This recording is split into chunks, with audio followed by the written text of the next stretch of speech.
नमस्कार दोस्तों, science by Manoj sir YouTube channel में आप सभी का स्वागत है।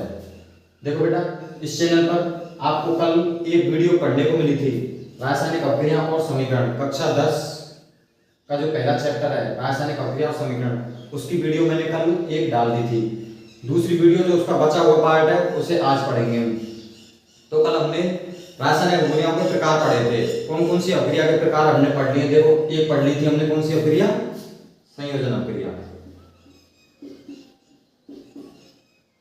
एक पढ़ ली थी हमने संयोजन अभिक्रिया, और दूसरी पढ़ी थी हमने वियोजन अभिक्रिया, और एक पढ़ ली थी हमने ऊष्मा क्षेपीय अभिक्रिया। ये ऐसी तीन अभिक्रियाएं जिनके बारे में हमने पढ़ लिया था। आज हम अगला प्रकार पढ़ते हैं रासायनिक अभिक्रिया का, वो है ऊष्मा शोषी अभिक्रिया। अगला प्रकार है बेटा, सभी लोग हेडिंग डाल लें, ऊष्मा शोषी अभिक्रिया। अगला प्रकार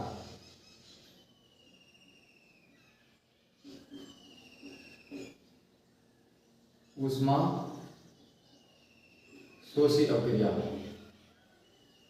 पहले तो इसकी डेफिनेशन पढ़ते हैं कि ऊष्मा शोषी अभिक्रिया की परिभाषा क्या होती है। तो बेटा, इसकी परिभाषा है कि ऐसी रासायनिक अभिक्रिया जिन्हें संपन्न कराने के लिए ऐसी रासायनिक अभिक्रिया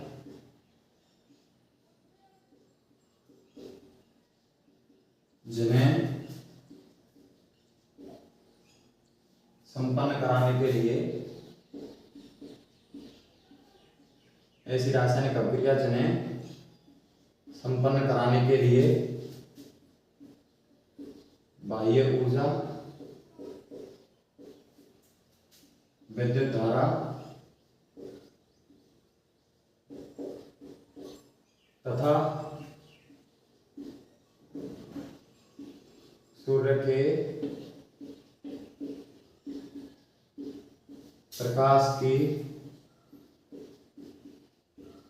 आवश्यकता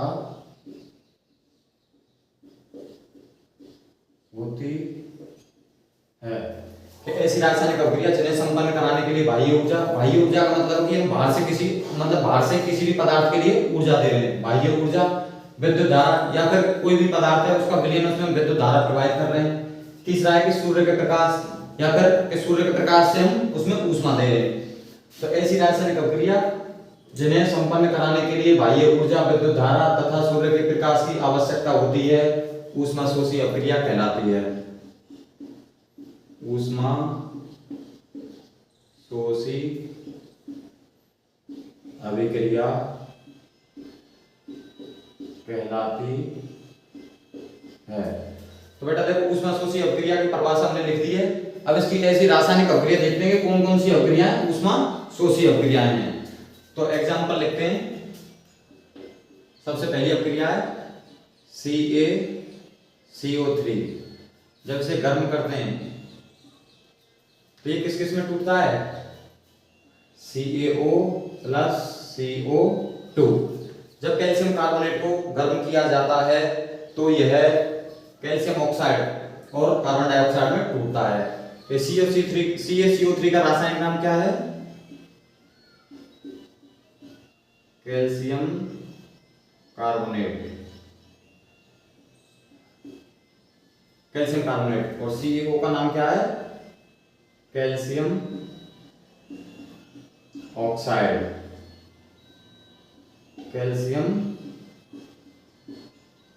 कैल्शियम ऑक्साइड, और ये कार्बन डाइऑक्साइड है, कार्बन डाइऑक्साइड।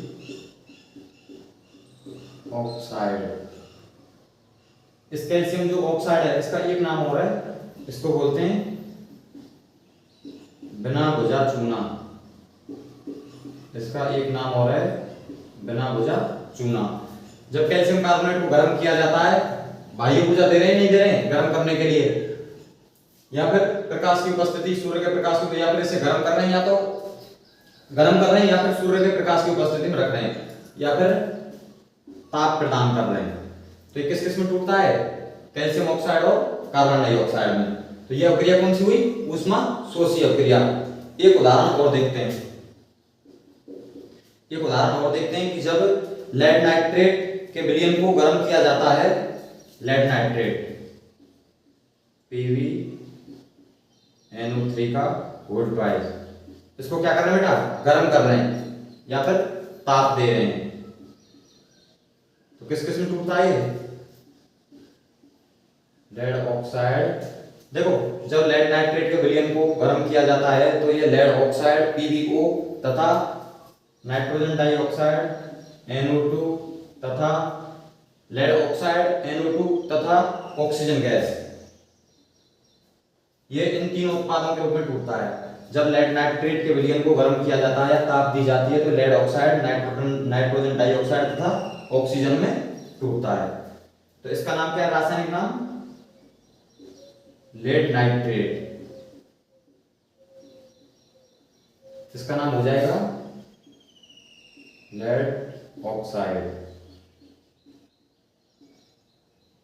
इसका नाम हो जाएगा नाइट्रोजन डाइऑक्साइड, नाइट्रोजन डाइऑक्साइड।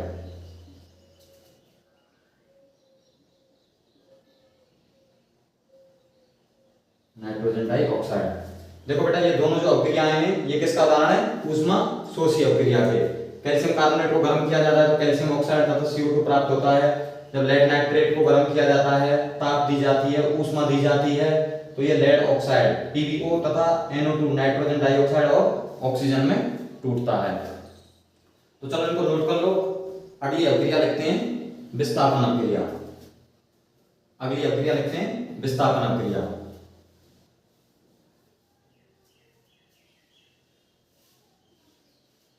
अगली अभिक्रिया लिखते हैं विस्थापन अभिक्रिया। अगला प्रकार है अभिक्रियाओं का विस्थापन अभिक्रिया।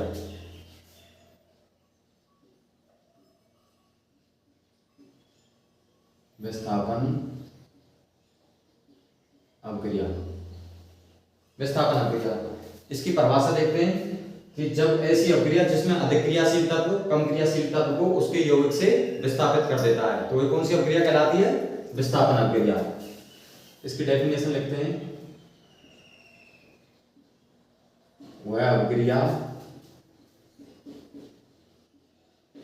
जिसमें अधिक क्रियाशील तत्व, वह अभिक्रिया जिसमें अधिक क्रियाशील तत्व कम क्रियाशील तत्व को, वह अभिक्रिया जिसमें अधिक क्रियाशील तत्व कम क्रियाशील तत्व को उसके यौगिक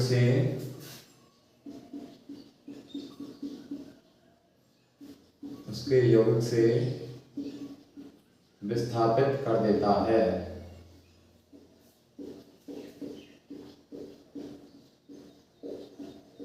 विस्थापित कर देता है, विस्थापन अभिक्रिया कहलाती है। देखो बेटा विस्थापन अभिक्रिया की परिभाषा क्या है कि वह अभिक्रिया जिसमें अधिक क्रियाशील तत्व कम क्रियाशील तत्व को उसके यौगिक से विस्थापित कर देता है। कौन सी अभिक्रिया कहलाती है? विस्थापन अभिक्रिया। तो इसका उदाहरण देखते हैं, रिएक्शन देखते हैं कि Zn प्लस CuSO4। जब Zn जिंक की अभिक्रिया कॉपर सल्फेट के विलयन से कराई जाती है तो यहां से ZnSO4 प्लस Cu, तो यहां से देख सकते हैं कि जो जिंक है वो कॉपर से क्या है? अधिक क्रियाशील है। यहां जो जिंक है वो कॉपर से अधिक क्रियाशील है। यह जो जिंक है वो कॉपर सल्फेट के विलयन से कॉपर को विस्थापित कर देगा। देखो ये कॉपर बाहर निकाल दिए, पहले यहाँ क्या था? Copper sulphate. अब यहाँ क्या बचा है? कॉपर। और कॉपर की जगह कौन आ जाएगा बेटा? जिंक, क्योंकि ये क्या है? अधिक क्रियाशील है। किससे? कॉपर से। एक उदाहरण तो ये हो गया। और दूसरी बात करते हैं, Zn प्लस H2SO4, यहां से बनेगा ZnSO4 प्लस H2। यहां भी देखो जिंक जो धातु है वो हाइड्रोजन से क्या है, अधिक अपक्रियाशील है, तो किसको विस्थापित कर देगा, हाइड्रोजन को। कौन करेगा, जिंक। किससे करेगा, H2SO4 के विलयन से। तो यहां से देखो यहां क्या बना, ZnSO4 जिंक सल्फेट, और कौन सी गैस निकली, हाइड्रोजन गैस। तो यहाँ विस्थापन हो रहा है, नहीं हो रहा, यहाँ पर कॉपर का विस्थापन हो रहा है, यहाँ पर हाइड्रोजन का विस्थापन हो रहा है। एक अपक्रिया और पढ़ते हैं Fe plus CuSO4, Fe plus CuSO4, यहां से बनेगा FeSO4 प्लस Cu। तो देखो बेटा यहां जो Fe है, Fe क्या करेगा, CuSO4 के विलयन से Cu को विस्थापित कर देगा, क्योंकि यहाँ पर अपक्रियाशील धातु कौन सी है, कॉपर से अपक्रियाशील धातु कौन सी है, Fe अधिक अपक्रियाशील है, यह कॉपर सल्फेट के विलयन से कॉपर को विस्थापित कर देगा, और यहाँ क्या बनाएगा, FeSO4 फेरस सल्फेट, और कॉपर बाहर निकाल देगा। इसी अपक्रिया का नाम तभी तो विस्थापन है, क्योंकि यहाँ से कॉपर का विस्थापन हो रहा है, यहाँ से हाइड्रोजन का विस्थापन हो रहा है, यहाँ से कॉपर का विस्थापन हो रहा है। एक अपक्रिया और पढ़ते हैं कि Pb plus CuSO4, Pb plus CuSO4, यहां से बनेगा PbSO4 plus Cu, PbSO4 plus Cu। यहां देखो जो Pb है लेड, ये क्या करेगा, कॉपर सल्फेट के विलयन से किसको विस्थापित कर देगा, कॉपर से, क्योंकि जो Pb धातु है वो कॉपर से अधिक अपक्रियाशील है। और यहाँ क्या बनेगा, लेड सल्फेट। इनके रासायनिक नाम आप लिख लेना, इसका नाम है जिंक सल्फेट, इसका नाम है जिंक सल्फेट, इसका नाम है फेरस सल्फेट, इसका नाम है लेड सल्फेट। आप इनको नोट करो तब तक।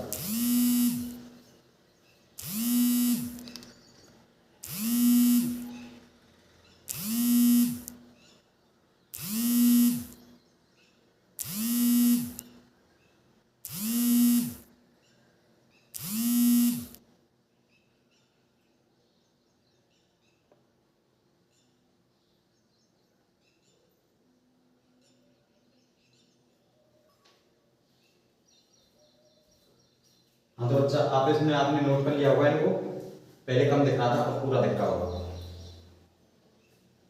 विस्थापन अक्रिया वह अक्रिया जिसमें अधिक क्रियाशील तत्व कम क्रियाशील तत्व को उसके यौगिक से विस्थापित कर देता है, विस्थापन अक्रिया कहलाती है। Zn plus CuSO4 ZnSO4 plus Cu, Zn plus H2SO4 ZnSO4 plus H2, Fe plus CuSO4 FeSO4 plus Cu, Pb plus CuSO4 PbSO4 plus Cu। तो बेटा अगली अक्रिया की बात करते हैं। यहाँ एक चीज और लिख लेना कि जो जिंक धातु है कॉपर से अधिक अपक्रियाशील है। पहली रिएक्शन में जिंक धातु कॉपर से अधिक अपक्रियाशील है।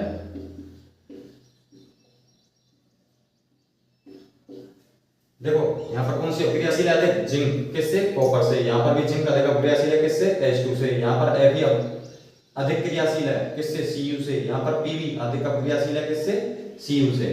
तो जो ज्यादा अधिक अपक्रियाशील है वह कम अपक्रियाशील को विस्थापित कर देगा। अगली अपक्रिया पढ़ते हैं द्विविस्थापन अपक्रिया। अगली अपक्रिया पढ़ते हैं द्विविस्थापन अपक्रिया।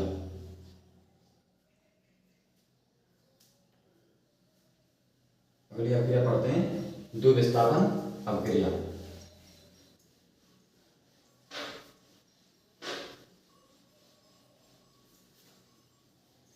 अगली अपक्रिया पढ़ते हैं बेटा द्विविस्थापन अपक्रिया कि बेरासायनिक अपक्रिया जिनमें वह है अपक्रिया जिसमें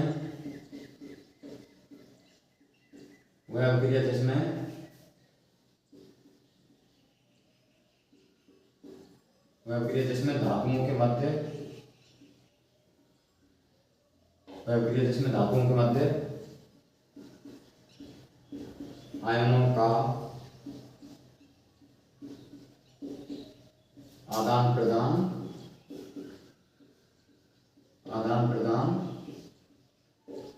होता है। वह अपक्रिया जिसमें धातुओं के मध्य आयनों का आदान प्रदान होता है कौन सी अपक्रिया कहलाती है? द्विविस्थापन अपक्रिया। द्विविस्थापन अभिक्रिया कहलाती है।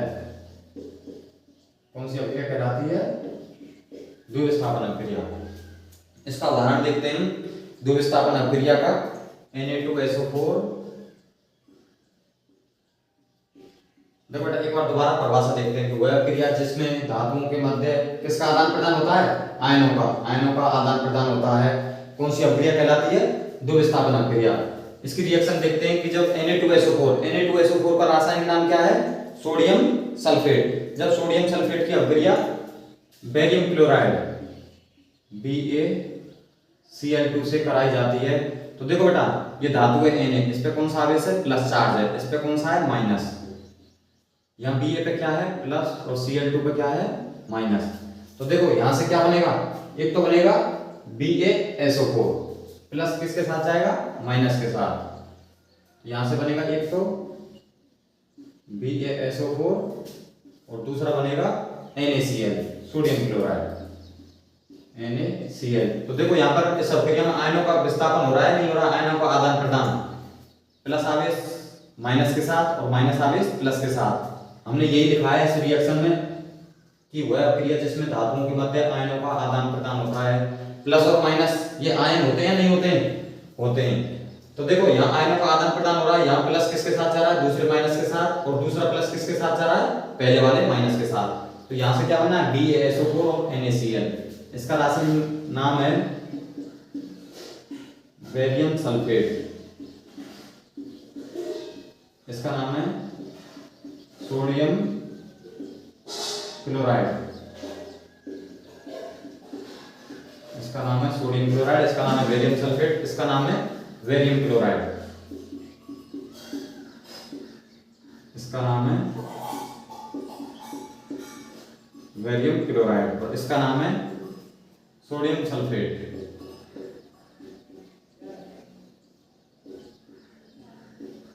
सोडियम सल्फेट इसका नाम तो हो जाएगा सोडियम सल्फेट। इसका नाम है बेरियम क्लोराइड। इसका नाम है बेरियम सल्फेट और इसका नाम है सोडियम क्लोराइड। अगली अपक्रिया पढ़ते हैं। अगला उदाहरण देखते हैं कि जब लेड नाइट्रेट की अपक्रिया पोटेशियम आयोडाइड से कराई जाती है। PbNO3 का होल्ड प्राइस प्लस Ki। तो यहां से क्या बनेगा? देखो ये क्या है? PbNO3 का इसका रासायनिक नाम क्या है? लेड नाइट्रेट और इसका नाम है पोटेशियम आयोडाइड। इसका नाम है लेड नाइट्रेट और इसका नाम है पोटेशियम आयोडाइड। जब इन दोनों की अपक्रिया कराई जाती है, लेड नाइट्रेट तथा पोटेशियम आयोडाइड की अपक्रिया कराई जाती है तो हमें PbI2 प्लस देखो यहां से Pb किसके साथ गया? I के साथ। और यहां से NO3 किसके साथ आएगा? K के साथ। तो यहां से बनेगा PbI2 और KNO3। तो देखो PbI2 का रासायनिक नाम क्या है? लेड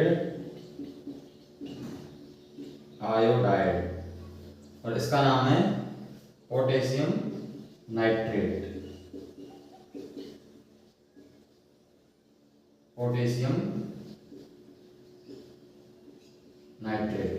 तो देखो बात करते हैं कि जब लेड नाइट्रेट की अपक्रिया पोटेशियम आयोडाइड के साथ कराई जाती है तो हमें लेड आयोडाइड PbI2 और KNO3 पोटेशियम नाइट्रेट प्राप्त होता है।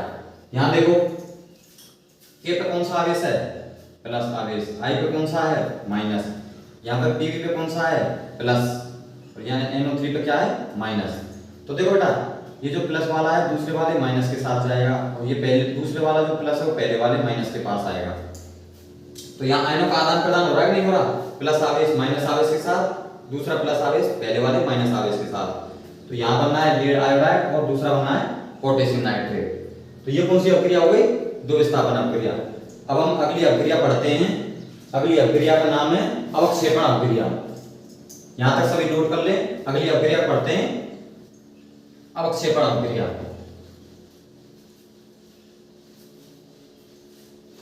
अगली अपक्रिया पढ़ते हैं, अवक्षेपण अपक्रिया।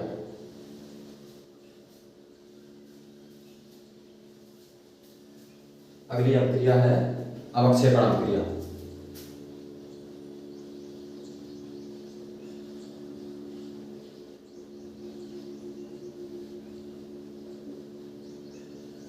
अगली अपक्रिया अवक्षेपण अपक्रिया।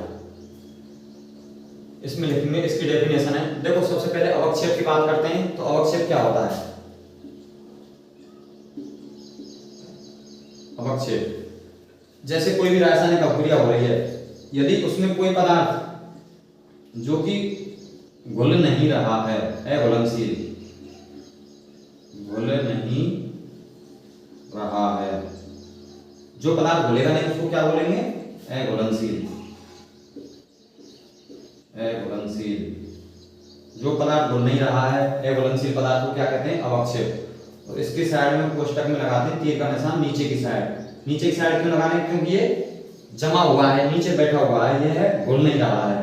तो अवक्षेप समझ में आ गया कि जो पदार्थ, ऐसा पदार्थ जो रासायनिक अपक्रिया में प्राप्त होता है और घुलता नहीं है, अघुलनशील पदार्थ को क्या कहते हैं? अवक्षेप। और इसके कोष्टक में तीर का निशान नीचे की साइड लगाते हैं, क्योंकि यह घुल नहीं रहा है, नीचे किसी विलयन में बैठा हुआ है। तो इस अपक्रिया की परिभाषा देखते हैं कि वे रासायनिक अपक्रिया जिन्हें उत्पाद के रूप में अम्लीय पदार्थ का निर्माण होता है, कि वह है अपक्रिया जिसमें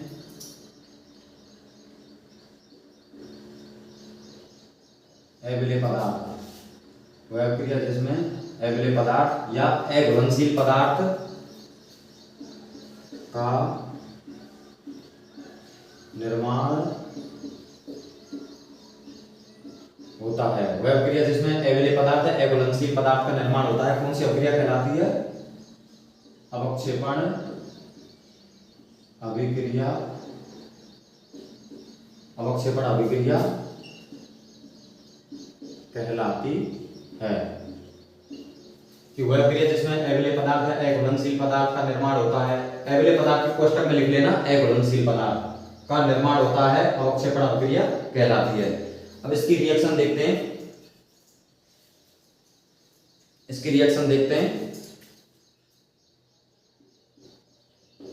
Na2SO4 प्लस BaCl2, तो यहां से प्राप्त होगा BaSO4।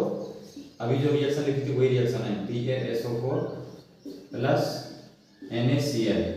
यहां जो प्राप्त हो रहा है ये क्या है? अवक्षेप है। अवक्षेप कौन सी अवस्था में बेटा? ये सॉलिड, ठोस अवस्था में, तभी तो ये घुल नहीं रहा है। इसके कोष्टक में लगा देंगे तीर का निशान नीचे की साइड। इसका नाम है बेरियम सल्फेट।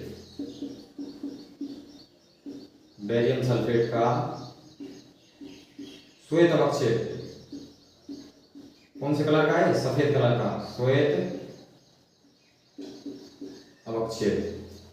तो यहां देख सकते हैं, इसका नाम है सोडियम सल्फेट, इसका नाम है बेरियम क्लोराइड, इसका नाम है बेरियम सल्फेट, इसका नाम है सोडियम क्लोराइड। तो यहां देख सकते हैं कि अवक्षेप कौन सा बन रहा है? BaSO4। ये जो अवक्षेप है ये इस विलयन में घुल नहीं रहा है, ये क्या है? नीचे बैठा हुआ है तली में। तो यहाँ कौन सा अवक्षेप है? Barium sulphate. कैसा है? कैसे रंग का है? श्वेत अवक्षेप। तो ये अपक्रिया कौन सी हुई? अवक्षेपण अपक्रिया। एक उदाहरण और देखते हैं जो कि अभी हमने लिखा था, PbNO3 का वोल्टाइज प्लस Ki। यहां से प्राप्त हुआ आपको PbI2 प्लस NO3। ये रिएक्शन जस्ट आपने अभी द्विविस्थापन अभिक्रिया में लिखी थी। तो यहाँ जो अवक्षेप है वो कौन सा है? Lead iodide. यहाँ जो अवक्षेप है वे कौन सा है? ये क्या है? अघुलनशील है। इसके कोष्टक में आप तीर का निशान नीचे की साइड लगा देना, अवक्षेप को लिख लें नीचे, क्योंकि ये क्या है? विलयन में घुल नहीं रहा है। ये क्या है? अवक्षेप। तो आपने अवक्षेपण अपक्रिया पढ़ी कि वह अपक्रिया जिसमें अम्लीय पदार्थ है, अघुलनशील पदार्थ का निर्माण होता है, अवक्षेपण अपक्रिया कहलाती है। सोडियम सल्फेट की अपक्रिया बेरियम क्लोराइड से कराते हैं तो BaSO4 और NaCl प्राप्त होता है। लेड नाइट्रेट की अपक्रिया पोटेशियम आयोडाइड के साथ कराते हैं तो लेड आयोडाइड, पोटेशियम आयोडाइड की अपक्रिया कराते हैं तो लेड आयोडाइड और पोटेशियम नाइट्रेट प्राप्त होता है। यहाँ अवक्षेप कौन सा है PbI2 और यहाँ अवक्षेप है BaSO4। अब पढ़ते हैं बेटा अगली अभिक्रिया ऑक्सीकरण या उपचयन। अगली अभिक्रिया पढ़ते हैं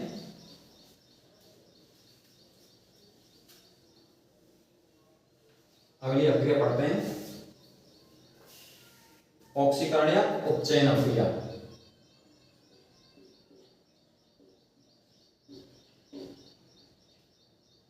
ऑक्सीकरण कोष्टक में लिख लेना, इसका दूसरा नाम है उपचयन अभिक्रिया। ऑक्सीकरण अभिक्रिया या उपचयन अभिक्रिया।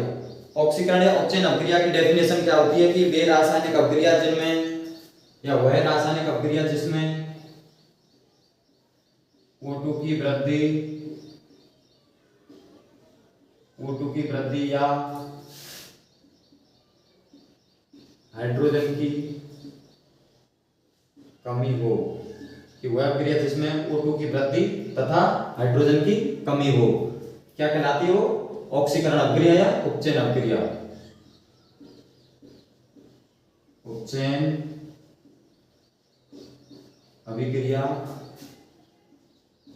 कहलाती है कि वह अभिक्रिया जिसमें O2 की वृद्धि तथा H2 की कमी हो उपचयन अभिक्रिया कहलाती है। तो इसका उदाहरण लेते हैं, इसकी रिएक्शन देखते हैं बेटा। रिएक्शन है इसकी कि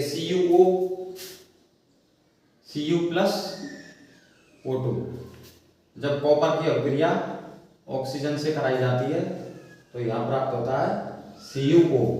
देख सकते हैं कॉपर की अभिक्रिया ऑक्सीजन से कराई जाती है तो हमें यहाँ क्या प्राप्त हो रहा है CuO। तो यहाँ ऑक्सीजन की वृद्धि हो रही है कि नहीं हो रही, देखो यहाँ पहले क्या था कॉपर, यहाँ क्या बनना है कॉपर ऑक्साइड, यहाँ पहले क्या था कॉपर, इसके बाद प्राप्त हो रहा है आपको कॉपर ऑक्साइड।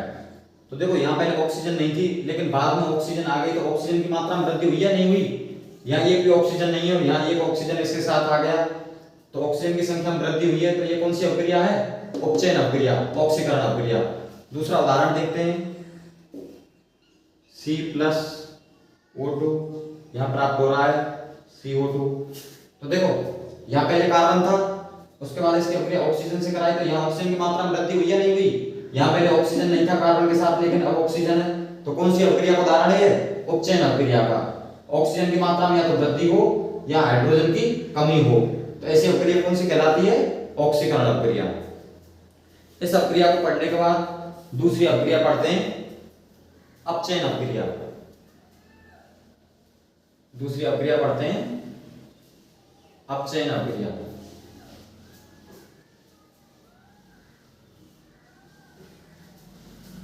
दूसरी अभिक्रिया पढ़ते हैं अपचयन अभिक्रिया।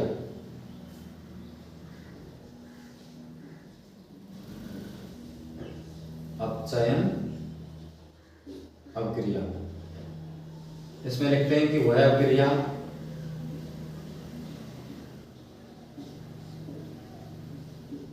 जिसमें ये जो अभिक्रिया है बेटा अपचयन अभिक्रिया, यह है उपचयन अभिक्रिया की विपरीत है कि उसमें क्या हो रहा था कि ऑक्सीजन की मात्रा में क्या हो रही थी वृद्धि और हाइड्रोजन की मात्रा में कमी, लेकिन इस अभिक्रिया में ऑक्सीजन की मात्रा में क्या होगी कमी और हाइड्रोजन की मात्रा में क्या होगी वृद्धि। ये वह अभिक्रिया जिसमें O2 की मात्रा में कमी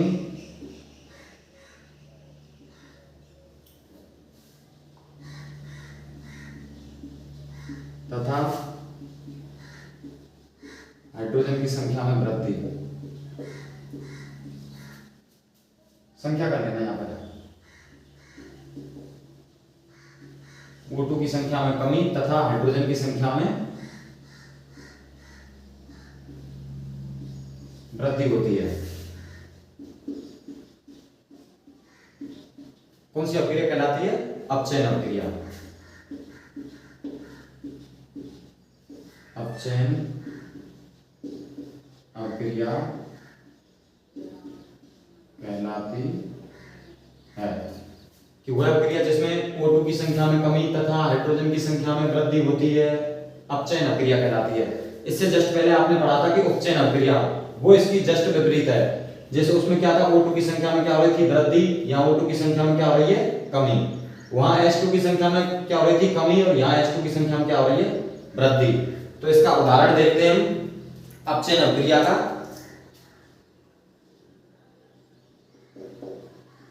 CuO प्लस H2, यहां प्राप्त होगा आपको Cu plus H2O, Cu plus H2O। तो देखो यहां पहले क्या था, CuO कॉपर ऑक्साइड, यहां से क्या बन रहा है, Cu, ये क्या था, कॉपर ऑक्साइड, यहां से क्या बना है, कॉपर। तो देखो यहां ऑक्सीजन थी पहले इसमें, लेकिन यहां ऑक्सीजन नहीं है, ऑक्सीजन की मात्रा में क्या हो रही है बेटा, कमी हो रही है। और यहां देखो यहां क्या था, ओनली हाइड्रोजन, लेकिन यहां क्या हो रहा है, ऑक्सीजन जुड़ रहा है। तो इस अभिक्रिया को देखते हैं कि ऑक्सीजन की मात्रा में क्या हो रही है बेटा, यहां से कमी हो रही है, CuO और Cu। ये कौन सी अभिक्रिया का उदाहरण हो गया, अपचयन अभिक्रिया का। इसका रासायनिक नाम है कॉपर ऑक्साइड, कॉपर ऑक्साइड, और इसका नाम है यहाँ कॉपर। कॉपर ऑक्साइड से क्या बनना है, कॉपर। कॉपर ऑक्साइड में ऑक्सीजन है, लेकिन कॉपर में ऑक्सीजन नहीं है, तो ऑक्सीजन की मात्रा में क्या हो गई, कमी। तो हम क्या कहेंगे कि ऑक्सीजन की संख्या में यदि कमी हो रही है तो वह कौन सी अभिक्रिया कहलाएगी, अपचयन अभिक्रिया। अगली अभिक्रिया पढ़ते हैं, रेडॉक्स अभिक्रिया। अगली अभिक्रिया पढ़ते हैं, रेडॉक्स अभिक्रिया।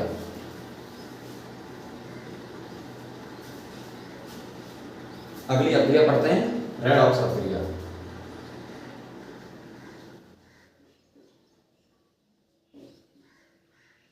रेडॉक्स अभिक्रिया, रेडॉक्स अभिक्रिया कौन सी होगी कि वह अभिक्रिया जिसमें अपचयन तथा उपचयन दोनों साथ साथ हों। वह अभिक्रिया अभी जो आपने पढ़ा था ना, सबसे पहले पढ़ा था उपचयन, उसके बाद पढ़ा था अपचयन, तो वो अलग अलग अभिक्रिया थी। लेकिन यदि वो दोनों किसी भी रासायनिक अभिक्रिया में दोनों अपचयन और उपचयन दोनों एक साथ साथ हों तो कौन सी अभिक्रिया कहलाएगी, रेडॉक्स अभिक्रिया। तो इसकी परिभाषा लिखते हैं कि वह अभिक्रिया जिसमें अपचयन तथा उपचयन दोनों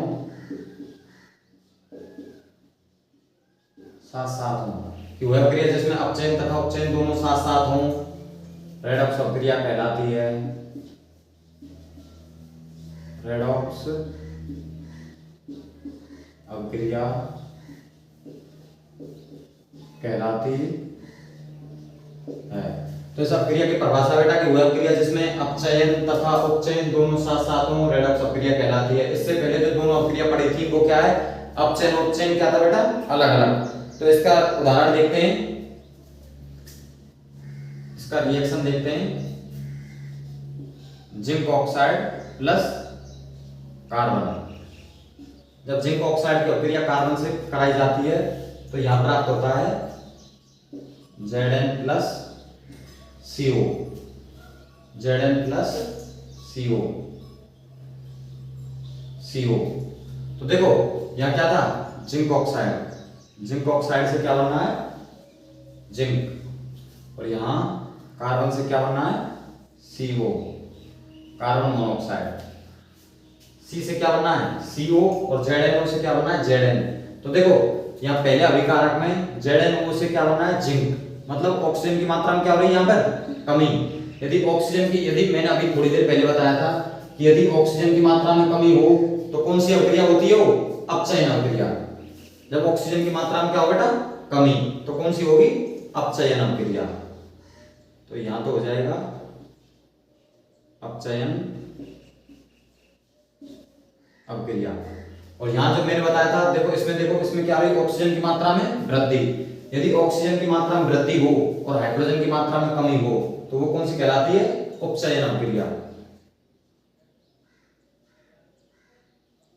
उपचयन अभिक्रिया। तो देखो बेटा इसमें अपचयन भी हो रहा है और उपचयन भी हो रहा है, यही हमने यहाँ लिखा है कि अपचयन तथा उपचयन दोनों साथ साथ हो, और साथ साथ हो रहे हैं, नहीं हो रहे हैं एक ही अभिक्रिया में। तो ये तो बन रहा है बेटा अपचयन अभिक्रिया, और ये हो रही है उपचयन अभिक्रिया। दोनों का जो मिक्स रूप है वो कहलाएगा रेडॉक्स अभिक्रिया। इसके अलावा दूसरा उदाहरण और देखते हैं कि जब कॉपर ऑक्साइड की अभिक्रिया हाइड्रोजन से कराई जाती है, अगला उदाहरण, जब कॉपर ऑक्साइड की अभिक्रिया हाइड्रोजन से कराई जाती है तो यहां से बनेगा Cu प्लस H2O। तो देखो बेटा यहां देखते हैं, यहां कॉपर ऑक्साइड से क्या क्या प्राप्त हो रहा है हमें, कॉपर। ऑक्सीजन की मात्रा में कमी हो रही है ना, यहाँ पर ऑक्सीजन है लेकिन इसमें कॉपर में ऑक्सीजन नहीं है, तो ऑक्सीजन की मात्रा में क्या हो रही है, कमी। यदि ऑक्सीजन की मात्रा में कमी हो रही है तो मैंने क्या बताया था कि वह अभिक्रिया जिसमें ऑक्सीजन की मात्रा में कमी हो तथा हाइड्रोजन की मात्रा में वृद्धि हो तो वह अभिक्रिया कहलाती है अपचयन अभिक्रिया। तो इसमें हो रही है अपचयन अभिक्रिया। और यहां देखते हैं, यहां हाइड्रोजन से क्या बनना है, H2O। यहाँ पहले ऑक्सीजन नहीं थी लेकिन यहाँ ऑक्सीजन है, तो ये कौन सी, इसमें क्या हो रहा है, ऑक्सीजन की मात्रा में वृद्धि हो रही है। जब ऑक्सीजन की मात्रा में वृद्धि हो तो मैंने बताया था कि ऐसी अभिक्रिया जिसमें ऑक्सीजन की मात्रा में वृद्धि तथा हाइड्रोजन की मात्रा में कमी हो उपचयन अभिक्रिया कहलाती है। तो यहाँ क्या हो रहा है, उपचयन। तो ये अभिक्रिया हो जाएगी उपचयन अभिक्रिया। ये दोनों साथ साथ हो रहे हैं एक रासायनिक अभिक्रिया में, तो ये जब अपचयन तथा उपचयन दोनों साथ साथ हो तो कौन सी अभिक्रिया कहलाती हो, रेडॉक्स अभिक्रिया। इसे लिख लो, आगे बढ़ते हैं। इसके बाद इसे लिख लो बेटा, इसके बाद आगे बढ़ते हैं।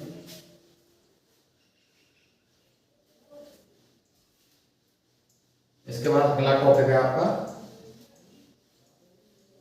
संचारण। अगला टॉपिक कौन सा बेटा, संचारण।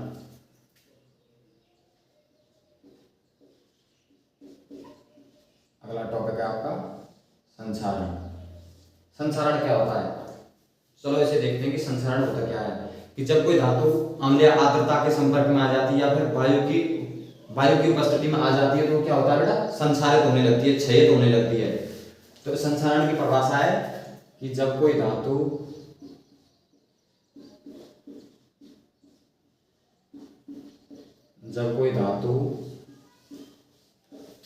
अम्ल या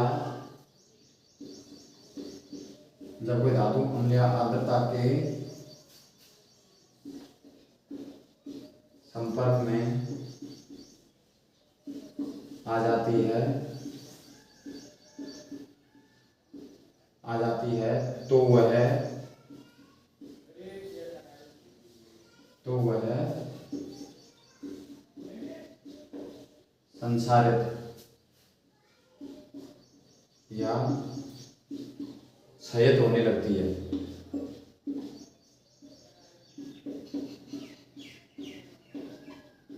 इस प्रक्रिया को क्या कहेंगे, इस प्रक्रिया को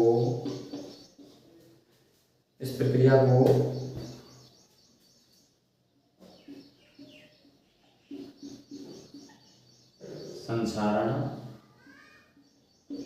कहते हैं। तो देखो बेटा, जब कोई धातु अम्ल या आर्द्रता के संपर्क में आ जाती है या नमी के संपर्क में आ जाती है, आर्द्रता किसको बोलते हैं, नमी को, या फिर वायु के संपर्क में आ जाती है तो वो क्या होता है, संचारित होने लगती है, क्षयित होने लगती है। इस प्रक्रिया को क्या कहते हैं, संचारण। आपने देखा होगा कि जैसे कोई भी लोहे की चीज है, लोहे की छड़ है, जो भी चीज है, यदि वो बाहर पड़ी रह जाएगी तो वो क्या करेगी कि जब बरसात होगी, आर्द्रता मतलब नमी, यदि वो नमी और वायु के संपर्क में आएगी तो उस पर क्या होगा, जंग लगना स्टार्ट हो जाएगा, और जंग लगना स्टार्ट हो जाएगा तो उसकी परत बन के वो क्या होगा, क्षयित होने लग जाएगी, नष्ट होने लग जाएगी, क्षयित होने या फिर संचारित होने। इसी प्रक्रिया को क्या कहते हैं, संचारण। यदि उदाहरण की बात करें, इसके संचारण के उदाहरण की बात करें तो लोहे पर जंग लगना पहला उदाहरण, लोहे पर जंग लगना। दूसरा उदाहरण बात करें, तांबे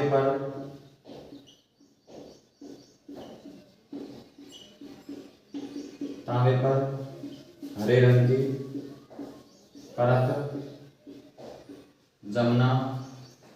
तीसरा उदाहरण है चांदी पर काले रंग की परत जमना। तो देखो बेटा, संचारण की बात करें कि जब कोई धातु अम्ल या आर्द्रता के संपर्क में आ जाती है तो वह क्या होती है, संचारित या क्षयित होने लगती है। इस प्रक्रिया को क्या कहते हैं, संचारण। संक्षारण की बात करें तो देखो संक्षारण के उदाहरण आपने देखा होगा कि लोहे पर जंग लग जाती है, वो संक्षारण का उदाहरण है। तांबे पर कैसे रंग की परत चढ़ती है? हरे रंग की। ये क्यों चढ़ती है? क्योंकि जब वो अम्ल आर्द्रता या फिर वायु के संपर्क में आती है तो उसमें क्या बेटा परत चढ़ जाती है। तांबे पर आपने देखा होगा कि हरे रंग की परत चढ़ जाती है। और देखा होगा चांदी पर कैसे रंग की परत चढ़ती है? काले रंग की। ये इंपॉर्टेंट है, आपके परीक्षा की दृष्टि से बहुत इंपॉर्टेंट है ये कि तांबे पर आपसे क्वेश्चन पूछा जा सकता है कि संक्षारण किसे कहते हैं, उदाहरण से समझाओ और बचाव के उपाय बताओ। तो देखो लोहे पर जंग लगना, तांबे पर हरे रंग की परत जमना, चांदी पर काले रंग की परत जमना, ये किसके उदाहरण है? ये संक्षारण के। संक्षारण पढ़ने के बाद इसके बचाव के उपाय देखते हैं कि इस संक्षारण से कैसे बचा जा सकता है। तो अगला हेडिंग डालते हैं बचाव के उपाय। अगला हेडिंग डालते हैं बचाव के उपाय। अगला हेडिंग डालते हैं संक्षारण से बचाव के उपाय।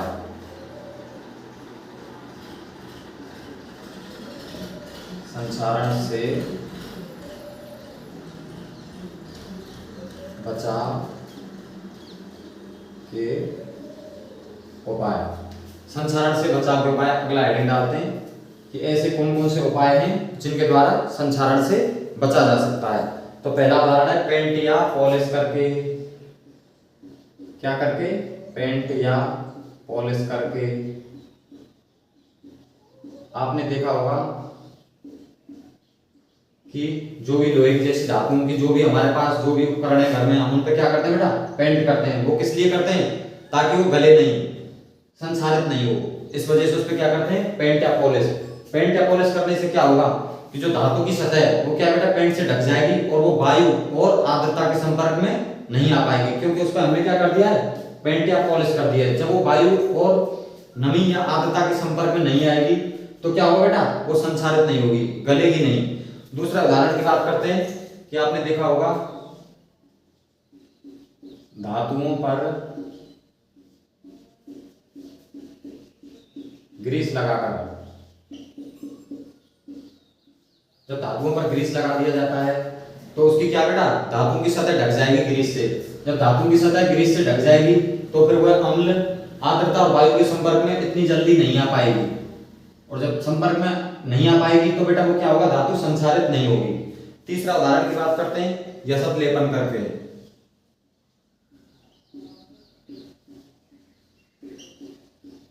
यशब लेपन करके आपने देखा होगा कि घरों में जब कूलर लाते हैं तो उस पे यशब लेपन जिंक की परत चढ़ाते नहीं चढ़ाते? रेड ऑक्साइड की। रेड ऑक्साइड जो आता है, रेड ऑक्साइड, ये वही है। रेड ऑक्साइड जो कूलर पे करते हैं अपने, लाते हैं तो उस पे क्या है बेटा? वो क्या है? संक्षारित नहीं हो, क्योंकि कूलर लगातार पानी के संपर्क में रहता है तो उस पे यशब लेपन या जस्तीकरण रेड ऑक्साइड की परत चढ़ाते हैं, रेड ऑक्साइड पेंट करते हैं। एक और है कि मिश्र धातुओं का निर्माण करके।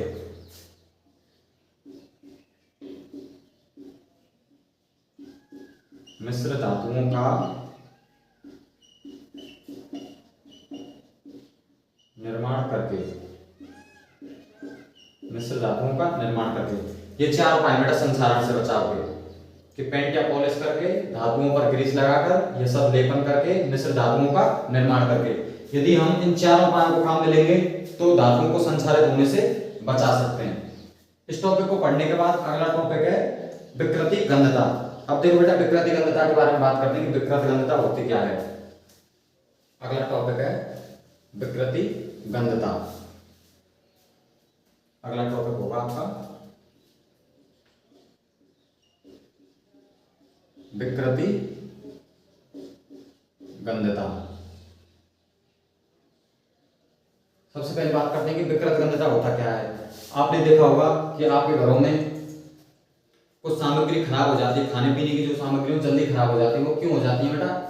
कि जब तेलीय एवं वसा युक्त पदार्थों को लंबे समय तक रखा जाता है तो उनकी स्वाद और गंध बदल जाते हैं। इस प्रक्रिया को क्या कहते हैं? विकृति गंधता। जब आप कोई भी खाने पीने की चीज है जिसमें तेल और वसा हो तो क्या होगा बेटा? जब उनको लंबे समय तक रखेंगे तो उनमें क्या होगा बेटा? उनकी गंध और उनके स्वाद बदल जाते हैं। आपने देखा होगा जैसे दूध फट जाता है तो उसमें से अलग ही गंध आती है, स्वाद ही बदल जाता है। दूध फटने के अलावा एक उदाहरण और है, जैसे सब्जी सब्जी खराब हो जाती है तो उसमें से अलग ही स्मेल आती है, वो क्या होता है ना, विकृत गंधी हो जाते हैं जब उनको लंबे समय तक रखते हैं, तो उसी को क्या बोलते हैं, इस प्रक्रिया को विकृति गंधता। तो इसके बारे में लिखते हैं कि